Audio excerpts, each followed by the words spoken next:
NEET പരീക്ഷയിൽ 23 ലക്ഷം വിദ്യാർത്ഥികളാണ് പരീക്ഷ എഴുതിയത്. ആ പരീക്ഷ എഴുതിയ വിദ്യാർത്ഥികളെ പൊടുന്നനെ NTA അവരുടെ നേതൃത്വത്തിൽ തന്നെ ചോർച്ചയുമായി ബന്ധപ്പെട്ട പ്രശ്നത്തിലേക്ക് വന്നപ്പോൾ, ചോദ്യപേപ്പർ ചോർച്ചയിലേക്ക് എത്തിയപ്പോൾ പരീക്ഷ റദ്ദാക്കുന്ന സാഹചര്യമാണ് ഉണ്ടായത്. ആ സാഹചര്യങ്ങളെക്കുറിച്ചും അന്ന് ഇന്ത്യയിലെമ്പാടും കേരളത്തിലുടനീളവും SFIയും മറ്റ് പ്രസ്ഥാനങ്ങളും നടത്തിയ സമരങ്ങളെക്കുറിച്ച് നമുക്കറിയാം. അവിടെ നിന്ന് വീണ്ടും ഒരു റീനീറ്റിലേക്ക് കാര്യങ്ങൾ എത്തുമ്പോൾ 21 വിദ്യാർത്ഥികളുടെ ജീവനാണ് ഈ രാജ്യത്തിൻ്റെ ഭരണകൂടം സംഘപരിവാർ പകരമായി ചോദിച്ചത്. 21 വിദ്യാർത്ഥിയിൽ ഒരാൾ കാസർഗോഡ് ജില്ലയിലെ ഐജ മഹേഷും ഉൾപ്പെടും. അവിടെ നിന്ന് റീനീറ്റ് നടത്തി ആ റീനീറ്റുമായി ബന്ധപ്പെട്ട് തുടർച്ചയായി അന്വേഷണങ്ങൾ ഉണ്ടാകുമ്പോൾ സംഘപരിവാറിൻ്റെ ഭരണകാലത്ത് മാത്രം 88 പേപ്പർ ലീക്കുകൾ കേന്ദ്ര സർക്കാർ സ്ഥാപനങ്ങളിൽ നിന്നുണ്ടാവുകയും നെറ്റ് പരീക്ഷയും CBSE പരീക്ഷയും ഉൾപ്പെടെ ക്രമക്കേടിൻ്റെ കുത്തൊഴിഞ്ഞ ഏറ്റവും വലിയ വിദ്യാഭ്യാസ മേഖലയായി, കുത്തൊഴിഞ്ഞ സംവിധാനമായി, പശുത്തൊഴുത്തുപോലെ ഈ രാജ്യത്തിൻ്റെ പൊതുവിദ്യാഭ്യാസ മേഖലയെ തകർക്കുന്ന നിലപാടുമായി സംഘപരിവാർ മുന്നോട്ടേക്ക് വന്നു. ആ നിലപാടിനെതിരെ രാജ്യത്തെമ്പാടുമുള്ള വിദ്യാർത്ഥികൾ സമരം ചെയ്തു. ആ സമരത്തിൻ്റെ ഭാഗമായി ജന്തർ മന്ദറിൽ CJP എന്ന പ്രസ്ഥാനവും SFIയും മറ്റ് ഇടതുപക്ഷ പ്രസ്ഥാനങ്ങളും എല്ലാവരും ചേർന്ന് ഐതിഹാസികമായ സമരം നേതൃത്വം കൊടുത്തു.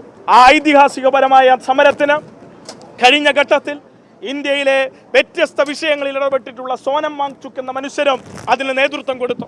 ആ സോനം വാങ്ചുക്കിനെ കഴിഞ്ഞ ദിവസം അറസ്റ്റ് ചെയ്ത് നീക്കുന്ന, സമരത്തെ നേരിടാൻ അറിയാത്ത, സമരം ചെയ്ത് ശീലമില്ലാത്ത, സമരങ്ങൾ എന്താണെന്നറിയാത്ത, മറിച്ച് ഈ രാജ്യത്തിൻ്റെ പൊതുവിദ്യാഭ്യാസത്തെ പൂർണ്ണമായും തകർത്തുകൊണ്ടിരിക്കുന്ന, കോർപ്പറേറ്റുകൾക്ക് ദാസ്യവേല ചെയ്തുകൊണ്ടിരിക്കുന്ന, സാധാരണക്കാരൻ്റെ വിദ്യാഭ്യാസ സ്വപ്നം തകർത്തുകൊണ്ടിരിക്കുന്ന, ഏതൊരു സാധാരണക്കാരനും ഈ രാജ്യത്തിൻ്റെ എയിംസിലേക്കും IITയിലേക്കും NITയിലേക്കും IIMലേക്കും സെൻട്രൽ സർവകലാശാലയിലും എത്താൻ കഴിയുന്ന സാഹചര്യം ഉണ്ടായിരുന്ന ഇന്ത്യയിൽ രോഹിത് വിമലയും ഫാത്തിമ ലത്തീഫും ഐജ മഹേഷും ഉൾപ്പെടെയുള്ള വിദ്യാർത്ഥികൾ ഉണ്ടാകുന്നു. ജാതിയുടെ പേരിൽ, മതത്തിൻ്റെ പേരിൽ മെറിറ്റില്ല എന്ന് പറഞ്ഞുകൊണ്ട് വിദ്യാർത്ഥികളെ പാഠഭാഗങ്ങളിൽ നിന്ന്, കലാലയങ്ങളിൽ നിന്ന് പുറത്താക്കുന്നു. പാഠഭാഗങ്ങളിൽ നിന്ന് ചരിത്രമില്ലാതാക്കുന്നു. പാഠഭാഗങ്ങൾ മതവൽക്കരിക്കുന്നു, വർഗീയവൽക്കരിക്കുന്നു. സർവത്ര സംഘപരിവാറിൻ്റെ ഗ്രാൻഡ് ഡിസൈൻ നടപ്പിലാക്കാനുള്ള ഇടപെടൽ ഉണ്ടാകുന്നു. അതിൻ്റെ തുടർച്ചയിലാണ് ഞങ്ങൾ നടത്തിയ സമരത്തെ അടിച്ചമർത്താൻ വേണ്ടി സോനം വാങ്ചുക്കിനെ അറസ്റ്റ് ചെയ്തത്. അതിൻ്റെ തുടർച്ചയിൽ സോനം വാങ്ചുക്കിന് ഐക്യദാർഢ്യം പ്രഖ്യാപിച്ചുകൊണ്ട് ഈ നാട്ടിൽ ധർമ്മേന്ദ്ര പ്രധാൻ എന്ന വിദ്യാഭ്യാസ മന്ത്രി, കേന്ദ്ര മാനവ വിഭവശേഷ മന്ത്രി, അദ്ദേഹത്തിന് ആ മന്ത്രാലയത്തിൽ തുടരാൻ അനുവാദമില്ലെന്നും അംഗീകരിക്കാൻ കഴിയില്ലെന്നും അതിന് യാതൊരുവിധ യോഗ്യതയുമില്ലാത്ത ആളാണ് അദ്ദേഹമെന്ന് എല്ലാ മനുഷ്യരും തിരിച്ചറിയുന്ന ഘട്ടത്തിൽ, ഇന്ത്യയിലെ 138 കോടി ജനങ്ങളും അത് തിരിച്ചറിയുന്ന ഘട്ടത്തിൽ സംഘപരിവാറിനും ഈ പറഞ്ഞ BJPക്കും അതിന് നേതൃത്വം കൊടുക്കുന്ന നരേന്ദ്രമോദിക്കും അത് തിരിച്ചറിയാൻ കഴിയുന്നില്ലെങ്കിൽ അവർ ജനങ്ങളുടെ അഭിലാഷങ്ങളോ ജനങ്ങളെ നയിക്കാനോ അല്ല ഇന്നവിടെ ഇരിക്കുന്നത്. ജനങ്ങളെ അധികാരം ഉപയോഗിച്ച് എങ്ങനെയെങ്കിലും തങ്ങളുടെ കീഴളനാക്കാൻ കഴിയുമെന്നുള്ള ബോധ്യത്തിൻ്റെ സാമ്രാജ്യത്വ ബോധത്തിനും അതിനപ്പുറത്തേക്ക് ഈ പറഞ്ഞ ഏറ്റവും വലിയ ഏകാധിപത്യ പ്രവണതയുമാണ് ഇന്ന് സംഘപരിവാറും അവർ നേതൃത്വം കൊടുക്കുന്ന സർക്കാരും കാണിച്ചുകൊണ്ടിരിക്കുന്നത്.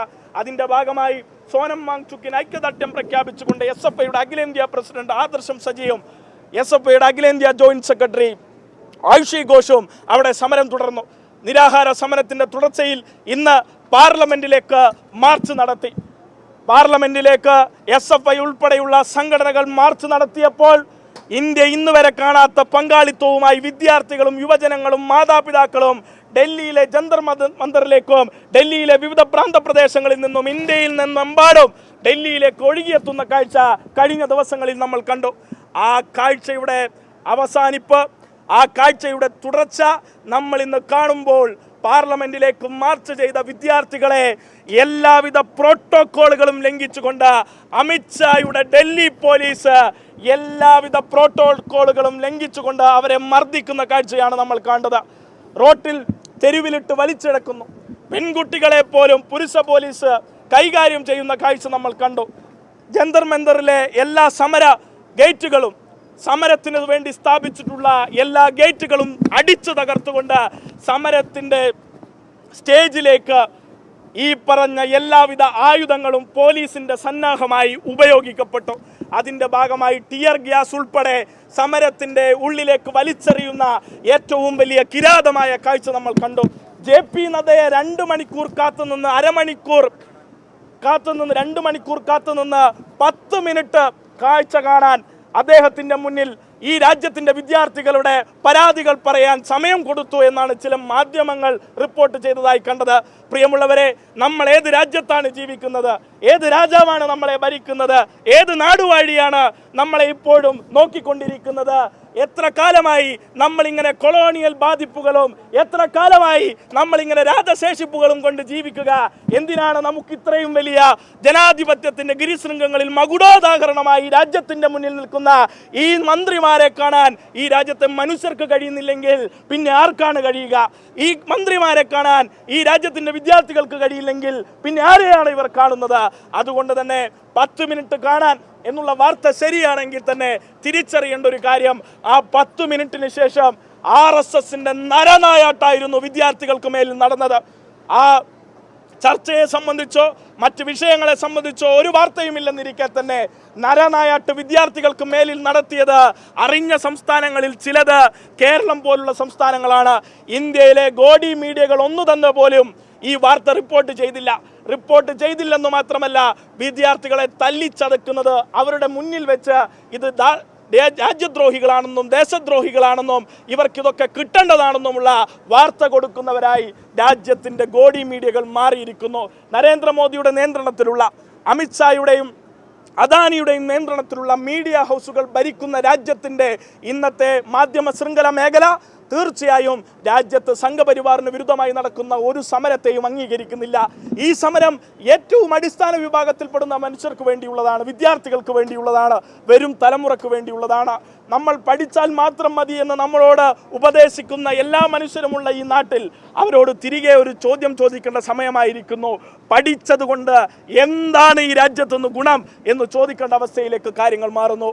ഇങ്ങനെയുള്ള പ്രശ്നങ്ങൾ രാജ്യത്തുണ്ടാകുമ്പോൾ അതിനെതിരെ ശക്തമായ സമരം നയിക്കാൻ ഈ നാട്ടിൽ വിദ്യാർത്ഥി പ്രസ്ഥാനങ്ങളുണ്ട്. അതിൻ്റെ ഭാഗമായി ഡൽഹിയിൽ ഞങ്ങളുടെ സഹോദരങ്ങൾക്കേറ്റ അടിയുമായി ബന്ധപ്പെട്ടാണ് ഇന്ന് കേരളത്തിലെ 14 ജില്ലകളിലും കേന്ദ്ര സർക്കാർ ഓഫീസുകളിലേക്ക്, തിരുവനന്തപുരത്ത് ഡൽഹിയിലെ ധർമ്മേന്ദ്ര പ്രധാന്റെ കൊച്ചനിയനായിട്ടുള്ള ഇവിടുത്തെ ലോക് ഭവനിലിരിക്കുന്ന, ഇവിടെ ഭരിച്ചുകൊണ്ടിരിക്കുന്ന സർവകലാശാലകളുടെ പൂർണ്ണാധികാരി താനാണെന്നും സമഗ്രാധിപത്യം തനിക്കാണെന്നും ഈ രാജ്യത്തിൻ്റെ ഭരണഘടനയ്ക്ക് പുല്ലുവില കൊടുക്കാത്ത ഗവർണറുടെ ഈ ഭവനത്തിൻ്റെ മുന്നിലേക്ക് ഞങ്ങൾ മാർച്ച് ചെയ്തത്. അതുകൊണ്ട് തന്നെ ഞങ്ങൾക്ക് പറയാനുള്ളത്, ഇത് ആദ്യത്തെ മാർച്ചല്ല. ഞങ്ങൾ സാധാരണ നിലയിൽ എല്ലാ വർഷവും അവകാശ പത്രിക മാർച്ച് നടത്താറുണ്ട്. കേരളം ആര് ഭരിച്ചാലും ആ നാട്ടിൽ വിദ്യാർത്ഥികളുടെ ആവശ്യങ്ങൾ എന്താണെന്ന് തിരിച്ചറിഞ്ഞ് അന്നത്തെ സംസ്ഥാന സർക്കാരിന് ഞങ്ങളുടെ അവകാശ പത്രിക ഞങ്ങൾ സമർപ്പിക്കും. ഈ തവണയും 92 അവകാശങ്ങളാണ് സർക്കാരിൻ്റെ മുന്നിൽ ഞങ്ങൾ അവതരിപ്പിക്കുന്നത്. പക്ഷേ സാധാരണഗതിയിൽ സെക്രട്ടേറിയറ്റിലേക്ക് മാർച്ച് ചെയ്യുമെങ്കിൽ തിരുവനന്തപുരത്ത്, കോഴിക്കോട് DDE ഓഫീസിലേക്ക് മാർച്ച് ചെയ്യുമെങ്കിൽ, കണ്ണൂരിൽ കളക്ടറേറ്റിലേക്കും എറണാകുളത്ത് കളക്ടറേറ്റിലേക്കും വ്യത്യസ്ത ജില്ലാ ആസ്ഥാനത്തിലേക്കുമാണ് സാധാരണ നിലയിൽ മാർച്ച് ചെയ്യുന്നതെങ്കിൽ, ഇന്ന് രാജ്യം നേരിടുന്ന ഏറ്റവും വലിയ പ്രശ്നം ധർമ്മേന്ദ്ര പ്രധാനും നീറ്റ് പരീക്ഷയുമായി ബന്ധപ്പെട്ട് കൊല ചെയ്യപ്പെട്ട വിദ്യാർത്ഥികൾക്ക് വേണ്ടിയുള്ള ന്യായവും നീതിയുമാണെന്ന് തിരിച്ചറിവ് SFI-യുണ്ട്. അതുകൊണ്ട് ഈ തവണത്തെ അവകാശ പത്രിക മാർച്ച് ഞങ്ങൾ മാർച്ച് ചെയ്യാൻ വേണ്ടി പോകുന്നത് ഈ ലോക് ഭവനിലേക്കും ഈ സംസ്ഥാനത്തെ 13 ജില്ലാ കേന്ദ്രങ്ങളിലെ കേന്ദ്ര സർക്കാർ ഓഫീസുകളിലേക്കുമായിരിക്കും. ഇവിടെ പുറകിലിരിക്കുന്ന മ്യൂസിയം SHOയോട് ഓർമ്മിപ്പിക്കാനുള്ളത്, കഴിഞ്ഞ കന്റോൺമെന്റ് സ്റ്റേഷനിലേക്ക് ഒരു ഫോൺ വിളിച്ച് അന്വേഷിക്കണം, കഴിഞ്ഞ അവകാശ പത്രിക മാർച്ചിന് എന്തായിരുന്നു നിങ്ങളുടെ FIR എന്ന്. 17 പേരുടെ കേസിലും 1000-ൽ കൂടുതൽ വിദ്യാർത്ഥികളുടെ പേരിലുമാണ് നിങ്ങൾ കേസ് രജിസ്റ്റർ ചെയ്തതെങ്കിൽ, ഞങ്ങളുടെ സംസ്ഥാനത്തെ ഏറ്റവും ശരാശരിയിൽ 10,000-നടുത്ത് പങ്കാളിത്തം ഉണ്ടാകുന്ന ജില്ലകളിലൊന്നാണ് തിരുവനന്തപുരം ജില്ല. ഈ വരുന്ന 23-ാം തീയതി ഈ ഇന്ത്യ മഹാരാജ്യത്ത് സംഘപരിവാറിനെതിരെ സമരം നയിച്ചിട്ടുള്ള, ഈ നാട്ടിൽ നിരാഹാരം ഇരുന്നു കൊണ്ട് ഈ നാട്ടിലെ വിദ്യാർത്ഥി പ്രസ്ഥാനത്തിന് നേതൃത്വം കൊടുത്തുകൊണ്ടിരിക്കുന്ന ആദർശം സജി ആ സമരം ഇവിടെ ഉദ്ഘാടനം ചെയ്യുമ്പോൾ 10,000-കണക്കിന് വിദ്യാർത്ഥികൾ മാർച്ച് ചെയ്യും ലോക് ഭവനിലേക്ക്. നിങ്ങളുടെ പോലീസിനെ കൊണ്ടുപോയി നിർത്താൻ നിങ്ങൾക്ക് കഴിയുമെങ്കിൽ നോക്കണം. അതുകൊണ്ട് തന്നെ ഞങ്ങൾ വ്യക്തമാക്കുന്നു, ഞങ്ങളുടെ ആവശ്യം ജനുവിനാണ്. ധർമ്മേന്ദ്ര പ്രധാൻ രാജിവെക്കേണ്ടത് ഈ നാടിൻ്റെ ആവശ്യമാണ്.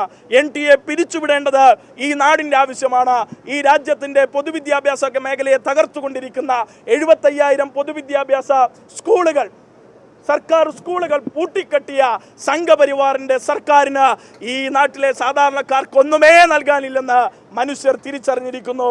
അതുകൊണ്ട് എല്ലാ വിഭാഗം മനുഷ്യരും സമരത്തിലാണ്. ആ സമരത്തിൽ അണിചേർന്നുകൊണ്ട് ഇന്നിവിടെ ഈ ലോക് ഭവനിലേക്ക് ഞങ്ങൾ നടത്തിയ സമരത്തിന്റെ തുടർച്ച ഇന്ത്യയിലെമ്പാടും അലയൊലിക്കും. കേരളത്തിൽ തുടർ സമരങ്ങളും ഞങ്ങൾ ഏറ്റെടുക്കും.